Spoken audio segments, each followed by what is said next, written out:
Find the moment of inertia. Okay, find the moment of inertia and radius of gyration about the x-axis for the sectional area. X-axis இதுதான் ஓகேவா. So இதுக்கு முன்னே problem பார்த்தீங்கன்னா centroidal axis கண்டுபிடிக்கிறோம். அதிலிருந்து base பண்ணி moment of inertia சொல்லலாம். இப்போ என்ன சொல்லுவாங்க, பேஸ் ஆக்சிஸ் பார்த்தீங்களா, எக்ஸ் அண்ட் ஒய் ஆக்சிஸ் இருக்குல்ல, அதில் எக்ஸ் ஆக்சிஸ் பொறுத்து மொமெண்ட் ஆஃப் இனர்ஷியா கேட்குறாங்க. இதுதான் எக்ஸ் ஆக்சிஸ். ஓகே, இதை பொறுத்து மொமெண்ட் ஆஃப் இனர்ஷியா எப்படி கண்டுபிடிக்கிறதுன்னு பார்க்கணும். So I X axis, okay, இதை பொறுத்து கண்டுபிடிக்கணும் மொமெண்ட் ஆஃப் இனர்ஷியா. ஸோ அதுக்கு formula Ixx. Okay, ix. So மொத்தம் எத்தனை ஏரியா இருக்குது, டோட்டலாக 3 ஏரியா. ஸோ 1 2. ஸோ ஒன்று வந்து பார்த்தீங்கன்னா ஸ்கொயர் என்டையர் ஏரியா எடுத்துக்கும். Okay, is a 30. Okay okay, square 1 square or rectangle 40. Okay, 40 into 80 into 6. So is rectangle 1. So second is the right angle triangle அல்லது quarter circle. Okay, quarter circle 1. So is 3. So total 3 area. So இந்த ரெக்டாங்கிளிருந்து இந்த right angle triangle and quarter சர்க்கிளை minus பண்ணும். So அதுதான் வந்து problem. So about the moment of inertia about the horizontal axis, that is X axis. So IXX. So IX இந்த area வந்து பார்த்தீங்கன்னா பேஸ் எக்ஸ் ஆக்சிஸை டச் ஆயிருக்கு. ஸோ இதை பேஸ் பண்ணி தான் நம்ம முடியும். So moment of inertia about the rectangle X minus moment of inertia about the triangle X minus moment of inertia quarter circle X. இதுதான் பண்ணணும். ஸோ மொமெண்ட் ஆஃப் இனர்ஷியா ஃபார்மில் வந்து பார்த்தீங்கன்னா அபவுட் த எக்ஸ் ஆக்சிஸ் இருந்துன்னா b1 d1 power b1 d1 cube divided by 3. Okay, so this is the b1 entire area, this is the d1 for section 1. Okay, b1 and d1. So b1 d1 cube divided by 3. So formula. So next வந்து பார்த்தீங்கன்னா இந்த right angle triangle. Okay, இது எடுக்கிறோம். this is the b2, this is the h2. Okay, அதுக்கு formula b2 h2 cube divided by 12.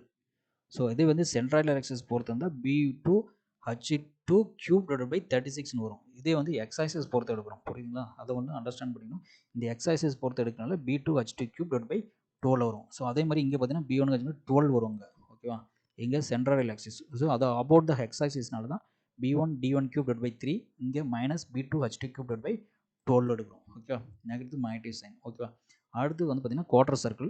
இது ரெண்டுமே இந்த rectangle and இந்த ரைட் ஆங்கிள் ட்ரையாங்கிள் ரெண்டுமே பேஸ் ஆக்சிஸ் பொறுத்து டச் ஆகிருக்கு. Okay, X axis.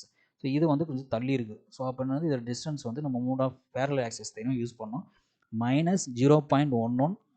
Okay, r⁴ divided by 2. So already பார்த்துருக்கோம். இதுக்கு மோட் ஆஃப் இனர்ஷியா ஃபார்முலா என்னது, செமி சர்க்கிளில் இருந்து 0.11 r⁴. ஸோ அது குவார்டர் சர்க்கிள்னா 0.11 r⁴ divided by 2 போடுறோம். ஓகே, இது next area and distance, area into distance. Okay, distance கொடுக்குறோம், area into distance. Quarter circle area வந்து pi R square divided by 4. Okay, இங்கே 3 போட்டுங்க, இங்கே வந்து. ஸோ இது ரெண்டுமே சிமிலர் ஆர் தான். ஓகே, இதுவும் கேபிட்டல் ஆரை வச்சுக்கோங்க. ஓகேவா, ஸோ சிமிலர் ஆர் தான், இந்த ஆர் சிமிலர் தான். So pi R square divided by 4 ஏரியா இன்ட்டு டிஸ்டன்ஸ் கண்டுபிடிக்கணும். ஓகேவா, ஸோ டிஸ்டன்ஸ் என்னது, இது வந்து ஐஎக்ஸ்எக்ஸ். ஓகே, ஐஎக்ஸ்எக்ஸ் 3ன்னு வச்சுக்கலாம். ஓகேவா, plus area into distance. Okay, area into distance பார்க்கணும். இங்கேருந்து ஒய் ஆக்சிஸில் இங்கே வரைக்கும் இருக்க டிஸ்டன்ஸ் 30. ஓகே, தட் இஸ் 13 தெரியும். ஓகேவா, ஸோ இந்த டிஸ்டன்ஸ் கண்டுபிடிக்கணும் y3. ஓகேவா, இந்த டிஸ்டன்ஸ் மட்டும் கண்டுபிடிக்கணும். ஸோ இதில் வந்து x1 y1 நம்மளுக்கு பெருசாக தேவைப்படாது. ஸோ இருந்தாலும் இதில் வந்து x1 அப்படிங்கிறது வந்து 40, y1ங்கிறது 30 தெரியும். x2 அப்படிங்கிறது இதில் x2 அப்படிங்கிறது வந்து என்னது, x2 அப்படிங்கிறது இங்கேருந்து 40. ஓகே, 40 ப்ளஸ் இந்த டிஸ்டன்ஸ் வந்து 2b/3. Okay, 2b/3. So 40 plus 2b/3ங்கன்னா என்ன வரும், 66.6. இது இந்த ப்ராப்ளம் தேவைப்படாது, பட் சென்ட்ராய்டு பாயிண்ட் இருக்கும்போது இது தேவைப்படும். ஸோ அதுக்காக தெரிஞ்சுக்கிறது தான் சொல்லுவேன். y2 அப்படிங்கிறது h/3. ஸோ h வந்து 30. Okay, h2/3 30 divided by 3 10. So அதேமாதிரி x3 கண்டுபிடிக்கும். இப்போ நம்மளுக்கு தேவை y3 மட்டும்தான் தேவை, மற்ற எதுவுமே தேவைப்படாது.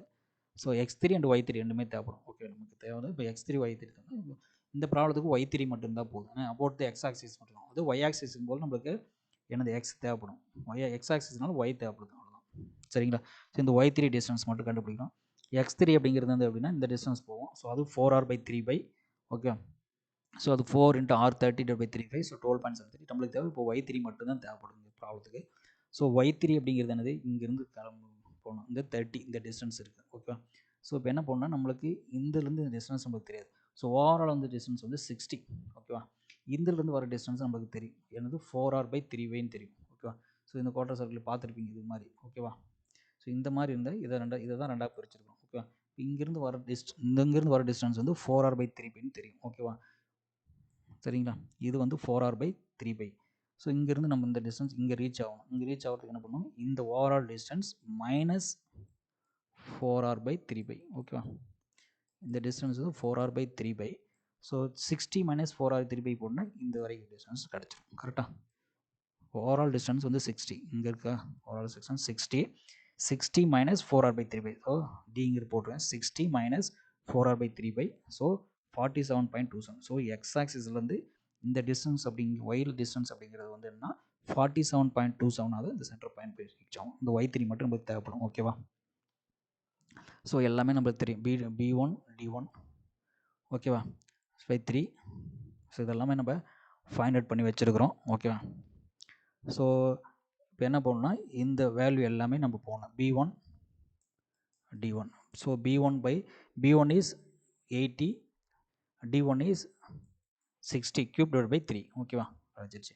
அடுத்தது வந்து 40 into so B2 is 40, H2 is 30 cube divided by 12 போட்டாச்சு. மைனஸ் இங்கே மைனஸ் 0.1 r⁴. ஆர் வந்து என்ன 30. ஓகே, இந்த டிஸ்டன்ஸ் தானே கொடுத்துருக்கு. ஸோ ஆர் வந்து 30. Okay, 30⁴ divided by 2 plus area வந்து pi r². R 30/4. Distance already y3 கண்டுபிடிச்சிட்டோம். அதாவது 47.27 ஹோல் ஸ்கொயர்னு கண்டுபிடிச்சிட்டோம். ஸோ இதெல்லாம் சிம்பிளிஃபை பண்ணுறீங்க. 5 பாயிண்ட்ஸ் கிடைக்குது. இதை சிம்பிளிஃபை பண்ணும்போது 5.76 மைனஸ் 0.09 × 10⁶ மைனஸ் 44,550 ப்ளஸ் இதை சம் பண்ணுறோம். தனியாக பண்ணும்போது இந்த வேல்யூ கிடைக்கிது. ஓகேவா? 1578640.974 கிடைக்கிது. ஸோ இது வந்து எல்லாம் சிம்பிளிஃபை பண்ணும்போது நம்மளுக்கு 1.62319 × 10⁶. Okay, overall moment of inertia about the horizontal base axis, horizontal X axis. Okay, so அதுக்கு வந்து 4. ஓகேவா? IXX equal to 4.0468 mm/4. Okay, in terms of dimension is mm. Okay, இதான் ஃபார்முலா. ஸோ சென்ட்ராய்டல் ஆக்சிஸ்னா வேறு மாதிரி பண்ணணும். அபவுட் த பேஸ் ஆக்சிஸ்னா இதுதான் follow பண்ணணும். ஓகே, ஸோ என்ன கிவன் கேட்டிருக்காங்களோ ஸோ அதுக்கு தகுந்த மாதிரி தான் ப்ராப்ளம் சால்வ் பண்ணணும். ஓகேவா? So next to find the radius of gyration about the horizontal X axis. Okay, KXX equal to IXX divided by A. So IXX already கண்டுபிடிச்சிட்டோம். ஏரியா கொண்டு நமக்கு தெரியாது. ஸோ டோட்டல் ஏரியா நம்ம ஃபைண்ட் அவுட் பண்ணல.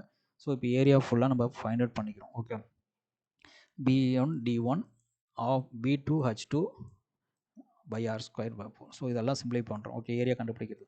So first rectangular case B1 D1 triangle. Okay, right angle triangle of B2 H2 minus by r3²/4. So இதெல்லாம் simplify பண்ணும்போது நம்மளுக்கு area 3493.5. So இதுதான் வந்து 3493 போடுறோம். So radius of gyration KXX equal to 34.03 mm. Okay, radius of gyration is 34.03 mm நம்மளுக்கு கிடைக்குது. Okay, thank you.